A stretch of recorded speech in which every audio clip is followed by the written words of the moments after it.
Welcome to Crystal Accounting Bridge. If you really want to understand money, business, and finance from the ground level, then you are at the right place. On this channel, we break down complex accounting concept into simple, practical, and real life examples ताकि आप accounting को सिर्फ रटे नहीं बल्कि समझ भी पाएं. Today we will discuss the basics of accounts because without strong basics, advanced topics कभी भी clear नहीं होते. So if you are a student, business owner या फिर finance में interest रखते हो, make sure you watch this video till end because today's foundation will decide your financial clarity forever. Let's start. What is accounting? तो चलिए इसको simple और clear way में समझते हैं. Accounting is the process of recording, classifying, summarizing the financial data into a meaningful format. मतलब जब भी कोई बिजनेस पैसों का ट्रांजैक्शन करता है, चाहे वो सेल हो, परचेज हो, एक्सपेंस हो या इनकम हो, सबको सिस्टमेटिकली रिकॉर्ड करना ही अकाउंटिंग का फर्स्ट स्टेप होता है. सबसे पहला स्टेप होता है रिकॉर्डिंग. रिकॉर्डिंग का मतलब है हर फाइनेंशियल ट्रांजैक्शन को लिखना. फॉर एग्जाम्पल, अगर बिजनेस ने 10,000 का माल परचेज किया तो उसको बुक्स में रिकॉर्ड किया जाएगा. विदाउट रिकॉर्डिंग बिजनेस को पता नहीं चलता कि पैसे कहाँ से आ रहे हैं और कहाँ को जा रहे हैं. सेकेंड स्टेप है क्लासिफाइंग, यानी जो ट्रांजैक्शन रिकॉर्ड किए गए हैं उनको कैटेगरीज में डिवाइड करना. जैसे सेल अलग, परचेज अलग, एक्सपेंस अलग, एसेट्स अलग. This classification helps in the organizing the data properly so that it become easy to analyze. The third step is a summarizing. इसका मतलब है सारे क्लासिफाइड डेटा को एक समराइज्ड फॉर्म में कन्वर्ट करना. यानी पूरा साल भर का डाटा एक शॉर्ट और क्लियर रिपोर्ट्स में प्रेजेंट करना. This makes the financial information in a meaningful and easy to understand. अब जहां पे मैंने दो इम्पॉर्टेंट फाइनेंशियल स्टेटमेंट्स के नाम लिखे हैं.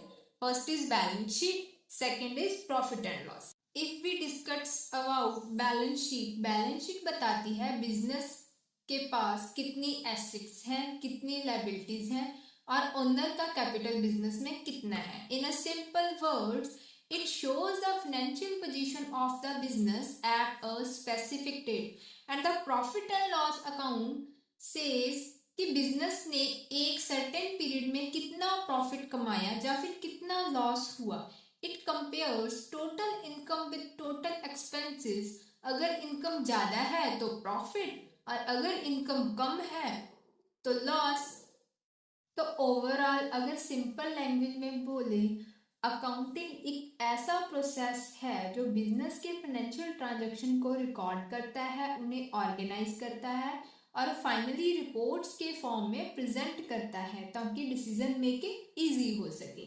अगर आप अकाउंटिंग और फाइनेंस को जीरो लेवल से स्ट्रॉन्ग बनाना चाहते हो तो ऐसे ही सिंपल और प्रैक्टिकल एक्सप्लेनेशंस के लिए जुड़े रहिए क्रिस्टल अकाउंटिंग ब्रिज चैनल के साथ. यहाँ हम कॉम्प्लेक्स टॉपिक्स को इजी लैंग्वेज में समझाते हैं ताकि कॉन्सेप्ट्स बिल्कुल क्लियर हो जाए.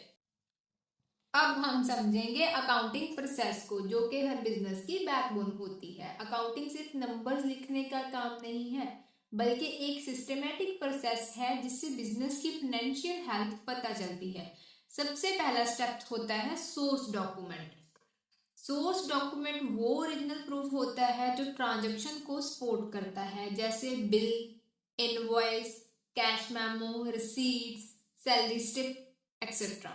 इन a simple word, no document no entry. अगर प्रूफ नहीं है तो अकाउंटिंग में एंट्री भी नहीं होगी. इसके बाद आता है जर्नल. जर्नल को बुक ऑफ ओरिजिनल एंट्री भी कहते हैं. यहाँ पर हर ट्रांजैक्शन को डेट के साथ डेबिट और क्रेडिट फॉर्मेट में रिकॉर्ड किया जाता है. जर्नल एंट्री बनाना अकाउंटिंग का सबसे इम्पॉर्टेंट कॉन्सेप्ट है क्योंकि यही डबल एंट्री सिस्टम का बेस है. नेक्स्ट स्टेप है लेजर. लेजर को बुक ऑफ फाइनल एंट्री कहा जाता है. उन्हें रिस्पेक्टिव अकाउंट्स में ट्रांसफर करना। जर्नल में जो एंट्रीज होती हैं उन्हें रिस्पेक्टिव अकाउंट्स में ट्रांसफर करने को ही लेजर बोला जाता है। फॉर एग्जाम्पल, अगर कैश रिसीव हुआ है तो कैश अकाउंटिंग में पोस्ट होगी, उसके बाद आता है trial balance.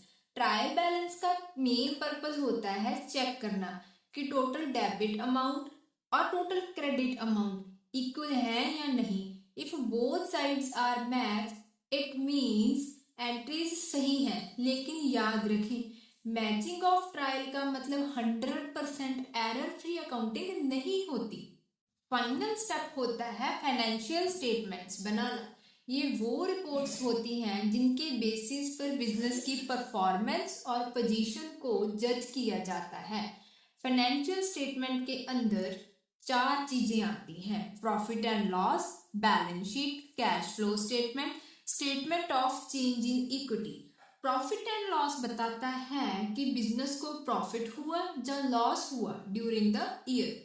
Balance sheet business की फाइनेंशियल पोजीशन शो करती है, एसेट्स, लायबिलिटीज और कैपिटल। कैश फ्लो स्टेटमेंट बताता है कि कैश कहां से आया और कहां गया operating, investing and financing activities में। Statement of change in equity report show करती है कि ओनर्स की इक्विटी में साल भर में कितने चेंजेस आए।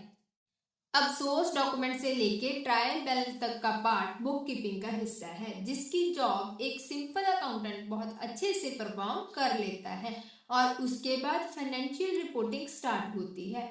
तो सिंपल वर्ड्स में अकाउंटिंग प्रोसेस का फ्लो है proof, recording, classification, checking, reporting. अगर आप इस प्रोसेस को स्ट्रॉन्ग समझ लेते हो तो अकाउंटिंग आपके लिए इजी हो जाती है। सो गाइस, ये था complete overview of accounting process, proof से लेके रिपोर्टिंग तक का पूरा फ्लो। अगर आप इस प्रोसेस को अच्छे से समझ लेते हो तो अकाउंटिंग आपके लिए काफी इजी और लॉजिकल बन जाती है। और इसी तरह की और नॉलेजेबल वीडियोस देखने के लिए चैनल को सब्सक्राइब करें, वीडियो को लाइक करें और अपने फ्रेंड्स के साथ शेयर जरूर करें। नेक्स्ट पार्ट में हम डिस्कस करेंगे एलिमेंट्स ऑफ अकाउंटिंग, जो बहुत ही इम्पोर्टेंट टॉपिक है और वो जल्द ही इसी चैनल पर रिलीज होगा। Stay connected, keep learning.